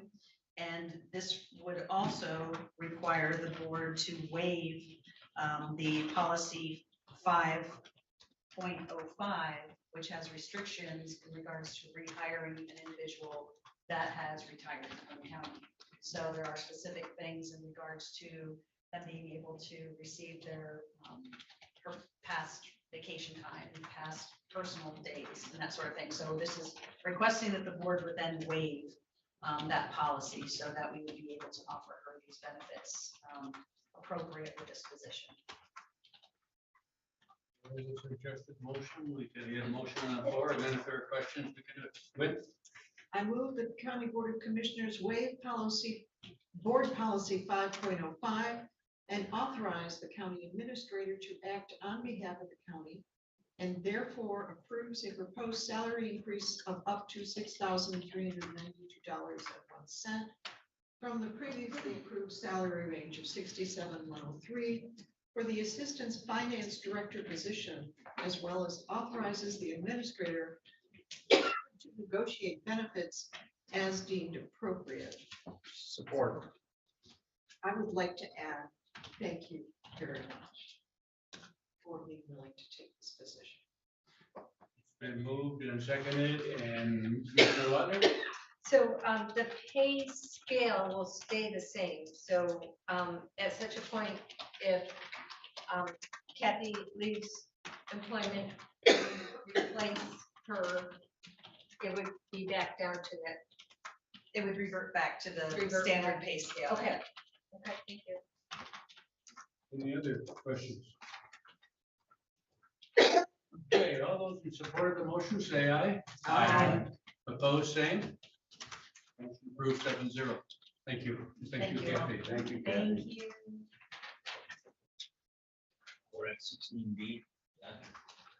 I move that the Leelanau County Board of Commissioners, along with the Human Resources Director and Interim Finance Director, into closed session for strategy and negotiation connected with the negotiation of a collective bargaining agreement, MCL 15.268C, and for review of a written attorney-client privilege legal opinion from civil counsel for MCL 15.268H. Support. Commissioner Lautner? To amend that, Part of it the needs- motion, say aye. No, I'm sorry. As a request to the motion, it needs to be amendment to include Jensen Wiki as a resource. Second for the amendment. Support. Support. All those in support of the amendment, say aye. Aye. Okay, all those are voting now on the original motion to the amendment. Aye. All those in support, say aye. Aye. That one needs a roll call. Sorry. Oh, Roll call. Roll call. I'm sorry. Good thing he's in the audience. Thank you, Jen. And before you call the roll, Michelle, Non-amendment. before you call the roll, thank you for being here tonight. We will be in closed session after this vote, probably for 20 minutes, maybe longer than that. So we will be back and there will be another public comment. Thank you. Okay, so this would be on the original motion after the amendment was passed. Okay, we just have to do one. Commissioner Rexroth, Aye. Commissioner Ross, Aye. Chairman Wessel, Yes. Commissioner Alguier, Yes. Commissioner Kramer, Aye. Commissioner Lautner, Yes. Commissioner O'Rourke, Yes. 7-0. We will convene in our room. Please mute.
Please unmute.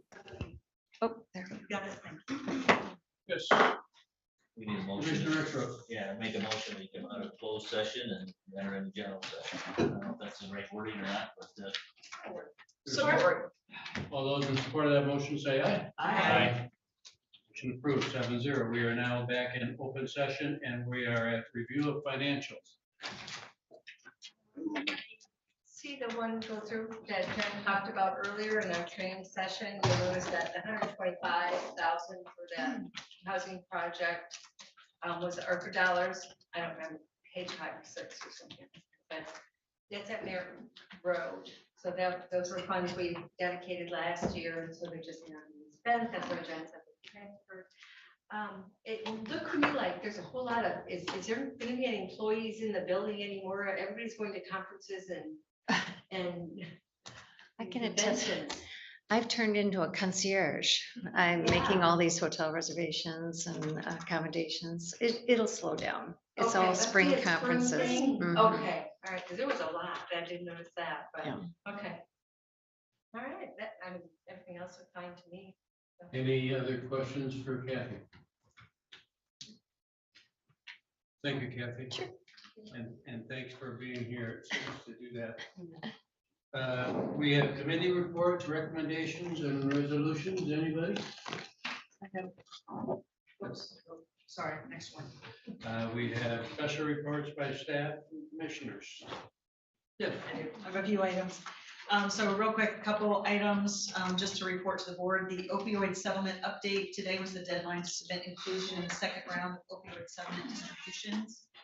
The board first approved Leelanau County's participation in the statewide opioid settlement in resolution 2017-018 in December of 2017. Therefore, this is just an update on the county's continued participation in the second round of settlement agreements, and inclusion documents were submitted to confirm the county's intent.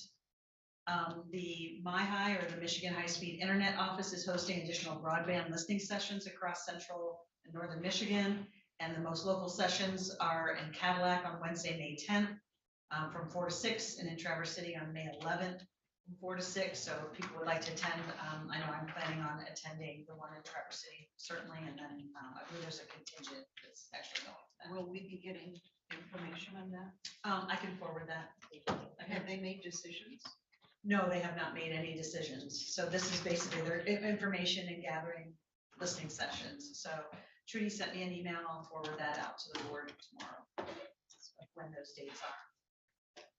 And then May 4th at 1 o'clock, there will be a special session of the board to review the bids and recommendations for the county's health department environmental division project. So we're going to have that at 1 o'clock before our session at 2. In terms of, we have the session on the agenda for the capital improvement plan and the goal setting discussion. So again, that's May 4th. 1 o'clock will be the opening of the bids. 2 o'clock will be the discussion about the capital improvement plan. So I just want to make sure that's on your calendar. You should have received emails about that. So I just want to make sure that it's, you didn't, okay. I'll double check to make sure, but just kind of letting you know that this May 4th at 1 o'clock, and then. 1 o'clock. You gonna be here? There you go You're gonna be again. here with me? Yeah, there we go. Okay, so fiscal year 24 County Veterans Service Fund grant. There's been a request to apply for the CVSF grant. The deadline is Friday, May 12th, and the suggestion was to apply for a grant. They're up to $50,000, and Leelanau County is eligible for this. The discussion was to possibly use these funds for the memorial that we have, the county memorial, to include the Space Force Division. We talked about this at Building and Grounds. I'm not opposed to the idea. It was a recommendation. Just would like, I think there's no harm, no foul in applying for it, but it would be a major renovation to our current memorial. So that's to acknowledge the new division of the Air Force, which is the Space Force. So if all are okay with that, I'll pursue that grant application. And then the American Rescue Plan ARPA Fund report is due in this month, and we are in the process of finalizing that report. And I will be on vacation next week. Report to the office. Yay! But when is the grant due? The grant is due May 12th. So I'm hoping to actually get some information together this week. We could approve by consensus tonight that we'd like her to proceed with that grant, or we could take a motion. We don't have it on an action item. No, you're supposed to do a motion to apply and then a motion to accept. We get motion to apply for the grant. Well, we can't right now. Right? Oh, yeah, we're out of. We had a motion. Without objection, we could all agree by consensus that we'd like her to proceed, and we will have to vote to accept it anyway, if we are lucky enough to get Give it. it retroactive. Anybody object to that? No. Would you please apply? Thank you. Thank you. Any other special reports? I just have a question. Yeah. Probably for Deb. I don't know enough probably about the opioid funds. But we have plans for them. We don't. I would just suggest to the board moving forward that maybe we think about, I'm sure there have been some losses in the county due to the opioid crisis. And maybe looking into those families and seeing what we can get back.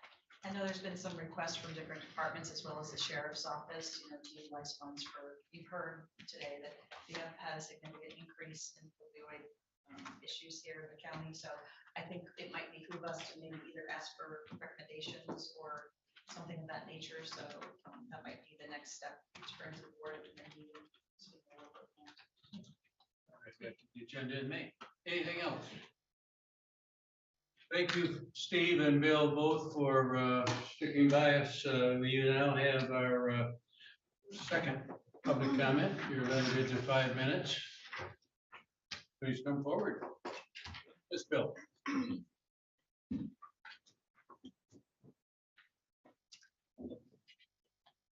Bill Weiser, Elmwood Township.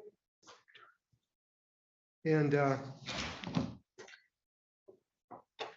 vote, if we had, as this sign says, and I was out for an hour and 45 minutes before the meeting tonight on the street out here, one person, one ballot, one vote, one day.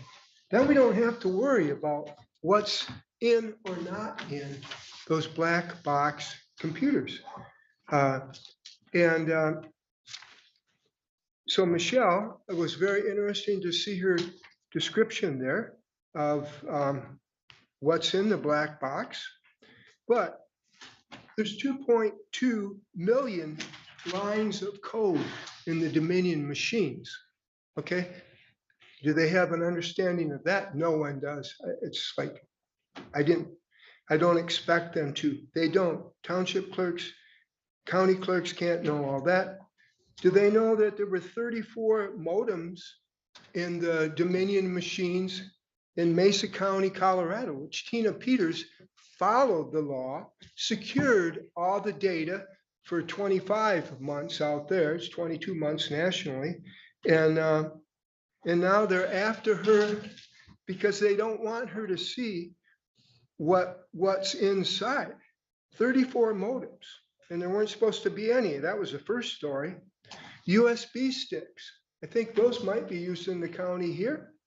Well, when you see that movie that I will get ready eventually, and you can see it right now, but you just can't see the transcription. You can use a USB stick. Somebody gives you, okay, just plug this in and everything will work.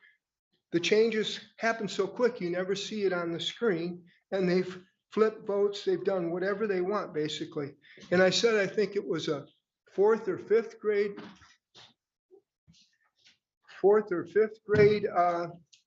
need for this. They said it's a third grade level to be doing these switching votes. And what about Dominion? Eric Coomer. He's the guy that said he wasn't Antifa, but all his Facebook things, he lied about that, all his Facebook stuff. But he said, don't worry about Trump. I've made effing sure that he's not going to become president. And is that not a concern? This is so important. Why don't we just go back to one person, one ballot, one vote, one day?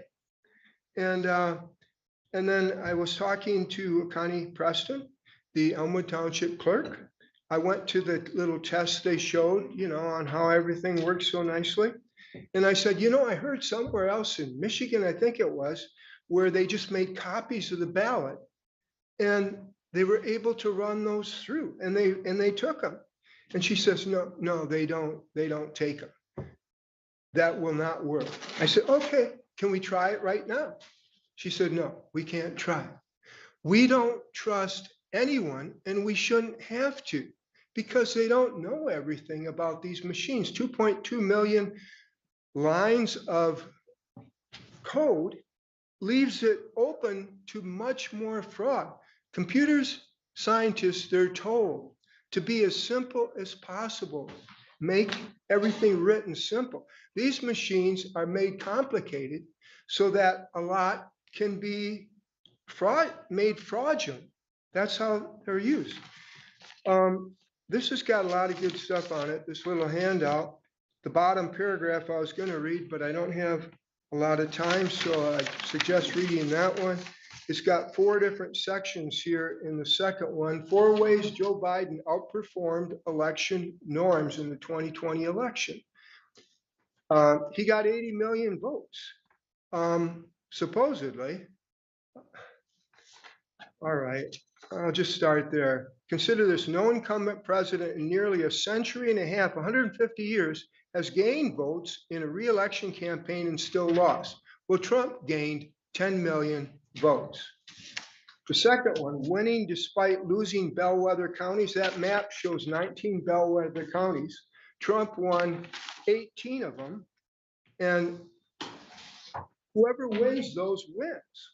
And he won them like by 17% or more.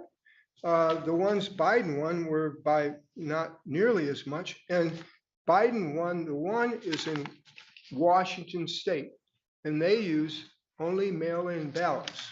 Thank you very much. Thank you for your consideration. Thank you, Bill. Mr. Makowski.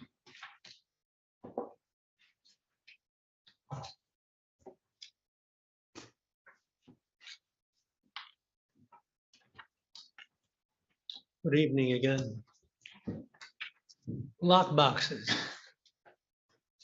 The federal government has a lockbox for Social Security money, but there's no money in it. They've peed it all away. And so let's avoid using that word here, because unless you plan to do it the same way with the money you get from us, it leaves a bad taste in the public's mouth to use those words. Our county jail. The way our county jail was constructed, the way I understand it, it costs the county $100 a day for every cell.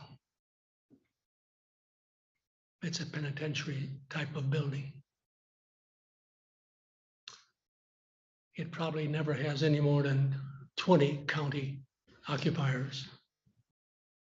We rent out some of those slots or beds to neighboring counties, and I understand it's been for like $35 a day.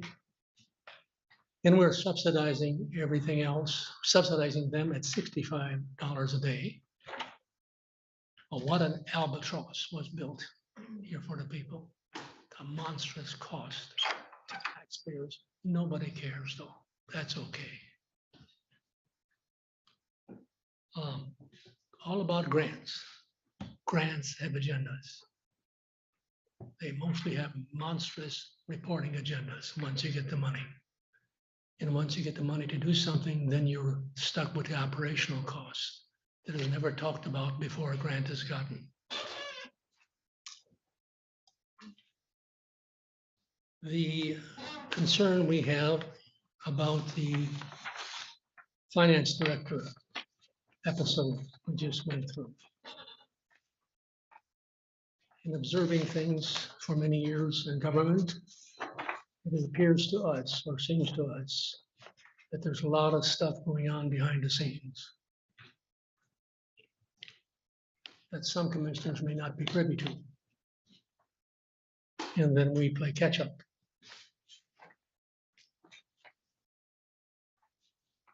And since this commission is not interested in an accountability at this point for the fiasco of the last commission, not doing so tells the taxpayers that's probably what's happening and going to continue to happen.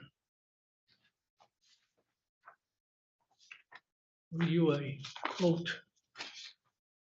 The percentage of correct decisions what individuals make is very high when they are risking their own money and their own future.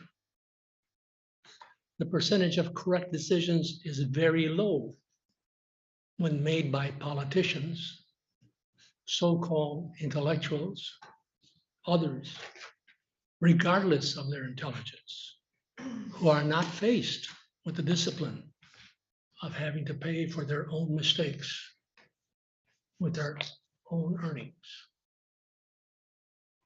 because they're using other people's money. Thank you. Any other public comment? Any commissioner comments?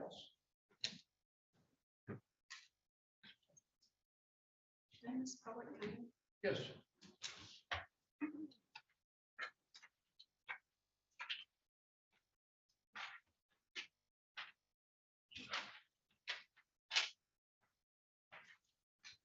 Michelle Cracker, County Clerk. This was probably more of a departmental update, but I will do it now because I don't know if I'll have time later. I know that we're going to be having a special Board of Commissioners meeting coming up on the Government Center lower level environmental health department space build out that was done by a prior board.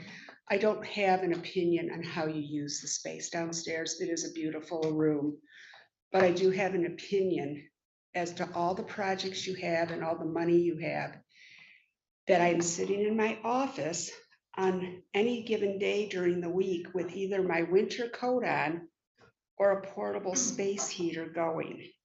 I would really hope that you consider our HVAC system here in getting that fixed. I understand it's a big ticket item before we go and redo that room downstairs and bring in 7 more people to stress our system when our current HVAC is not even properly accommodating those that are here every day. It might have been solved, I don't know. Last Friday, I talked to the administrator because when I got to the work, all of the fans that we have had to use in our office to try to control the heat had to be used in the courtroom. The airflow was not functioning properly. I know tonight, I believe it was, we took some action to fix some airflow issues across the street. I would just like to see the same consideration given here. I'm not getting into the debate of whether you should or you shouldn't. It is a beautiful room, but maybe just consider the HVAC as maybe a little higher priority before we tax it more with more bodies and more functions in the building. That's all I have. Thank you, Michelle. Yeah. Now we'll just check one more time, Commissioner comment. Approval of financials. Commissioner Lautner? Yes, we have some amendments and transfers. Is there anything you want to, or just amendments? Yeah. Anything we need to go over on those? We touched on the 002 a little bit and 006 a little bit. Right, and 003 is a reflection of making adjustments to the cost allocation of computer charges in buildings and grounds because of those adjustments. And that's for the general fund in number 3. And number 2 are your funds, such as senior services, child care, child basic care, building safety. Again, a redistribution of cost allocation. And number 5 is the maintenance, building and grounds maintenance budget. We had to make some adjustments to salaries to get them more in line. In an overview of looking at what the board approved for the 23 budget, when it was presented to you, The staffing levels were all projected out at a 3.25% increase, but did not reflect the 3% cost of living because it came in September.